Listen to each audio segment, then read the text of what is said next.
നമ്മൾ ചെയ്തു വെച്ച ഒരു കാര്യം, നമ്മൾ ലൈഫ് മുന്നോട്ട് പോയി, പക്ഷെ അത് പാസ്റ്റിലൂടെ കിടപ്പുണ്ട്.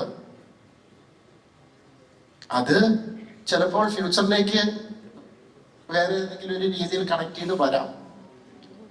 ഒന്നല്ല, ചിലപ്പോൾ പല പല പ്രശ്നങ്ങളുണ്ടാവും. കാരണം ജോർജ് കുട്ടിയുടെ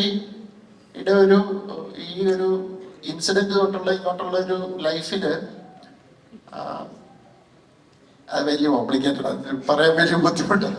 it's connected with the past. എന്താ അറിയണ്ടേ അല്ലെ? എന്താ പ്രശ്നം എന്നറിയണം, സ്ത്രീയിലെ പ്രശ്നം എന്താണെന്നറിയണം. അതാണ് ഫിയർ എന്ന് പറയുന്ന ഫാക്ടർ. അതാണ് ഇവരെ രക്ഷിക്കാനുള്ള തത്രപ്പാടില് കുറെ സംഭവങ്ങൾ ഉണ്ടായിട്ടുണ്ട്. അപ്പം അതിലെന്തോ തിരിച്ചു വരുവാണോ എന്താണോ എന്നുള്ള അയാളുടെ ഫിയർ ആണത് ഈ സിനിമ. അത് ഒന്നല്ല, പല രീതിയിലുള്ള അപകടങ്ങൾ ഉണ്ടെന്ന് പുള്ളിക്ക് തോന്നിക്കൊണ്ടിരിക്കുകയാണ്. അതിൽ റിയൽ ആണോ അല്ലയോ, അതൊക്കെയാണ് ജോർജ് കുട്ടി ഫേസ് ചെയ്യുന്ന പ്രോബ്ലം. അതാണ് ഞാൻ കുറച്ച് ഇവിടെ നേരത്തെ ഞാൻ പറഞ്ഞത്, അറിയില്ല ആരാണെന്ന് അല്ലെങ്കിൽ എന്താണെന്ന്, എന്താ പ്രശ്നം എന്നുള്ളത്. അതാണ് പുള്ളിനെ ഒരു ഇരുട്ടിൽ തപ്പുന്ന പോലത്തെ ഒരു അവസ്ഥയിലായിരിക്കും.